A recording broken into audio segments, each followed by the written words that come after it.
On March 16, 1991, it was a quiet night in California. Just another stop on a busy tour schedule. Another concert finished.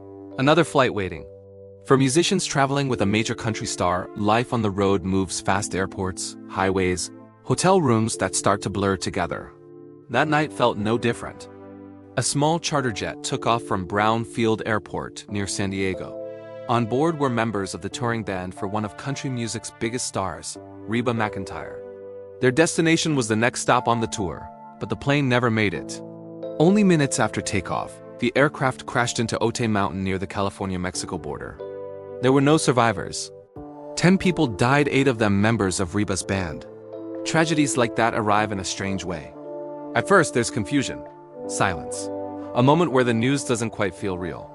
But for a touring band, the loss cuts deeper than most people realize. Because after months on the road together, musicians stop feeling like co-workers. They become family. They share buses, late-night meals, inside jokes, and endless miles between cities. And in a single moment, those voices were gone. Reba McEntire was not on that plane. She had stayed behind at the hotel that night to rest her voice before the next show. A small decision, one of those choices people make every day without thinking twice. But sometimes the smallest decisions quietly divide life into 2 parts, before and after. When the news reached her, the shock was overwhelming. The musicians she had laughed with, performed with, and traveled with for years had disappeared in a single night. The question many people wondered was simple but heavy. How do you walk back onto a stage after something like that? How do you sing in front of thousands of people when the ones who used to stand beside you are gone? For a while, the future felt uncertain, but eventually, Reba made a decision. She would return to the stage not because the industry demanded it, but because music had always been the thing that connected them all. Later that same year, she released an album called For My Broken Heart.